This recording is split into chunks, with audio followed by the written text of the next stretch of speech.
நம்ம உணவு சார்ந்த நிறைய விஷயங்கள் பற்றி பேசிகிட்டு இருக்கோம். ஒவ்வொரு உணவுலையும் இருக்கிற ரசாயன மருந்துகள் பற்றி நம்ம நிறையா பார்த்துட்டு இருக்கோம். இதுக்கு முன்னாடி நம்ம பார்த்தது பார்த்திங்கன்னா பாலில் என்னென்ன கெமிக்கல்ஸ் இருக்குது அப்படிங்கிறத பார்த்தோம்.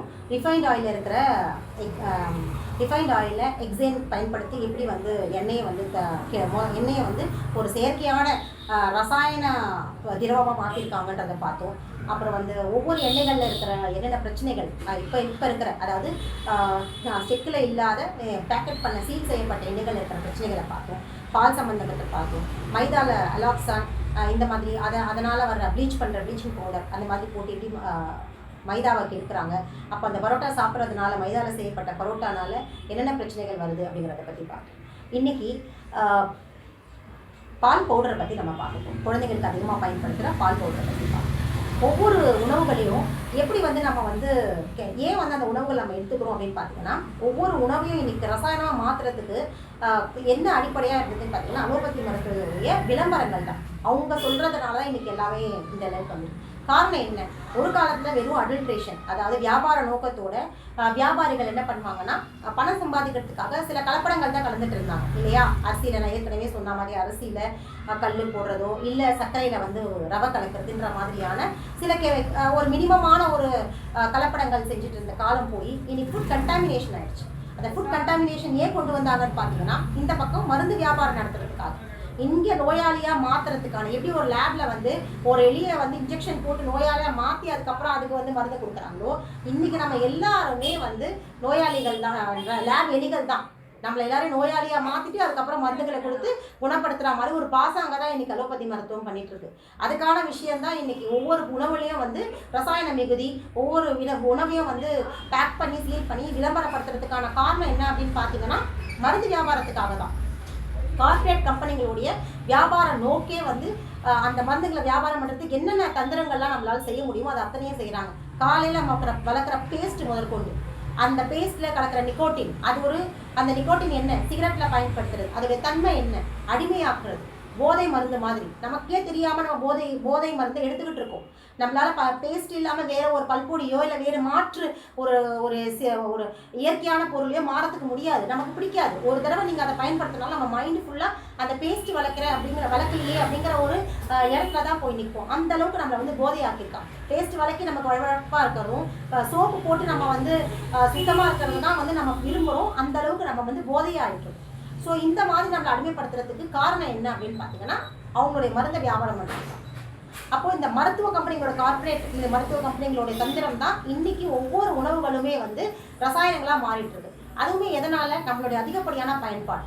சாப்பிடணும், சாப்பிட்டாதான் சத்து, வயிறு ஃபுல்லாக சாப்பிட்டுட்டே இருங்க, நல்ல ஆரோக்கியமாக இருப்பீங்க அப்படின்ற ஒரு தவறான ஒரு கான்செப்டை எல்லாருக்குமே பரிந்துரைச்சு இன்றைக்கி நம்மளை ஒரு சாப்பாட்டு மேலே அதிகமாக விருப்பம் வர வச்சு எல்லா உணவுகளும் தேவைக்கு அதிகமாக வாங்க ஆரம்பிச்சிட்டோம்.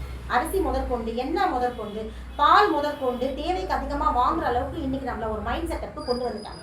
அப்படி நம்ம வாங்கும்பொழுது ஒரு உணவு பொருளை வந்து அதிகமாக வாங்கும்பொழுது அதோட டிமாண்ட் அதிகமாகும். அப்போ டிமாண்ட் அதிகமாகும்போது இங்கே என்ன ஆகுது? உற்பத்தி வந்து ஏறுது. உற்பத்தி பண்ண வேண்டிய மேனுஃபேக்சரிங் இது வந்து ரேஷியோ வந்து ஏற ஆரம்பிச்சிது. அப்போ மேனுஃபேக்சரிங் ஏறுறதுக்கு எப்படி வந்து ஒரு 6 மாதத்துக்கு ஒரு தடவை விளைய வேண்டிய ஒவ்வொரு உணவுப் பொருளுமே வருஷத்துக்கு 2 முறை 3 முறை உற்பத்தி பண்ண வேண்டிய அளவுக்கு இங்கே நம்மளோட டிமாண்டு ரீசன் ஆகுது. நம்ம கேட்க நமக்கு வேணும்னு கேட்க இங்கே அவங்க ஏதாவது ஒரு வழி, ஏதோ கெமிக்கல் ஆட் பண்ணி எதெல்லாமோ வந்து ஹைப்ரிட் மூலயமா வந்து விளை வச்சு நம்மளை வந்து சாப்பிட வைக்கிறாங்க. அப்போ நம்ம சுத்தமாக சத்தே இல்லாத ஒரு சக்கையை வந்து ரசாயன கூட்டிகளோடு சாப்பிட்டுருக்கோம். இப்போ விளையிறதும் ரசாயனம், அதுக்கப்புறம் அதை வந்து பேக் பண்ணி சீல் பண்ணி வரும்பொழுது ரசாயனம். அப்போ அந்த சாப்பிட்டு நமக்கு நோய் வருது, அந்த நோய்க்கு திரும்பி ரசாயனம் சொல்லிட்டு நம்ம மனிதர்கள் அப்படிங்கிற ஒரு இயற்கை உயிரிகளை வந்து என்னவா மாற்றுறாங்கன்னா, ரசாயனம் கொண்ட ஒரு செயற்கை ரோபோவாக மாற்றிக்கிட்டு இருக்காங்க. இதுதான் இன்றைக்கி ஆங்கில மருத்துவம் தொடர்ந்து செஞ்சுக்கிட்டு இருக்கு. இதுலேருந்து நம்ம வெளியே வரணும்னா உணவு சார்ந்த விழிப்புணர்வு அப்படிங்கிறது ரொம்ப ரொம்ப முக்கியம். அதனால தான் நான் வந்து உணவு சார்ந்ததை பற்றி நான் இந்த மருத்துவத்தோடு பேசிட்டு இருக்கேன். ஏன்னா நம்ம எல்லாருமே இன்றைக்கி ரசாயனத்துக்குள்ளேயே வாழ்ந்துட்டு இருக்கோம். நம்ம மூச்சு காற்று முதற்கொண்டு குடிக்கிற தண்ணீர் எல்லாமே ரசாயனமாக இருக்குது. அப்போ நம்ம இந்த உணவு குறைஞ்சபட்சம் இந்த உணவு பற்றின விழிப்புணர்வாக இருந்தால் தான் நம்ம உணவை வந்து ரசாயனங்கள்லேருந்து கொஞ்சமாவது காப்பாற்றிக்கணும். சரிங்களா?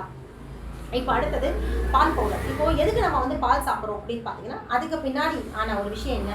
அலோபதி மருத்துவம் பாலில் தான் கால்சியம் இருக்குது. கால்சியம் வேணும்னா பால் சாப்பிட்டே ஆகணும் அப்படின்னு நம்மளை வந்து நமக்கான ஒரு மைண்டில் வந்து செட் பண்ணி வச்சிருச்சு. அப்போ நம்ம என்ன பண்ணுறோம்னா பால் கால்சியம் வேணும் நல்லா ஆரோக்கியமாக இருக்கணும் அப்படின்னு சொல்லிட்டு எல்லா சத்துக்களையுமே வந்து அதிகமாக சாப்பிட்றோம். சத்து டாக்டர் கிட்ட போனால் கூட நம்மளே கேட்டு சத்து மாத்துக்களை வாங்கிக்கிறோம். தேவையே இல்லாமல் இப்போ உடலுக்கு ஒரு சத்து குறைபாடு இருக்குன்னா அந்த உடலுக்கு தெரியும். இப்போ இந்த உடலுக்கு வந்து ஒரு சத்து தேவைப்படுனா அந்த உடலே அதுக்கு தேவையான அளவு உருவாக்கிடும் இல்லையா.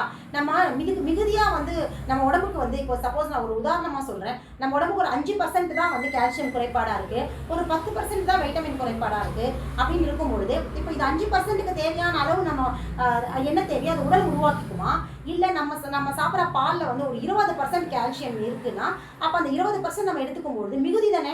தேவைப்படுறது 5% தான் நமக்கு இங்கே தேவைப்படுது. ஆனால் நம்ம சாப்பிட்ற பால் 20% இருக்குது. சும்மா ஒரு உதாரணத்துக்கு தான், ஜஸ்ட் அன் எக்ஸாம்பிள். அப்போ நம்ம எடுத்துக்கும்போது 15% வந்து கூடுதலாக இருக்கு இல்லையா. அப்போது மிகினும் குறையினும் நோய், இதனை உடம்போட அடிப்படை தத்துவம், உலக தத்துவமே இதுதான்.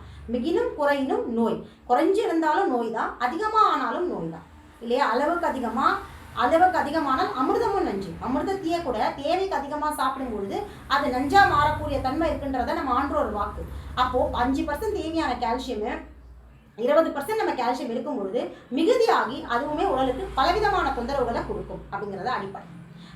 அப்போ மிகுந்து போகும்போது என்ன மாதிரியான தொந்தரவுகள் ஏற்படுதுன்னு பார்த்தீங்கன்னா ஆஸ்டியோபொராசிஸ் அப்படிங்கிற எலும்பு நொறுக்கி நோய் உருவாகுதுன்னு சொல்லி ஆய்வாளர்கள் கண்டுபிடிச்சிருக்காங்க. அதாவது கால்சியம் அதிகமாக எடுக்கிறதுனால அதனால் ஏற்படுறது. இதை என்னுடைய பேஷண்ட்லேயும் நிறைய பேர் பார்த்துருக்கேன்.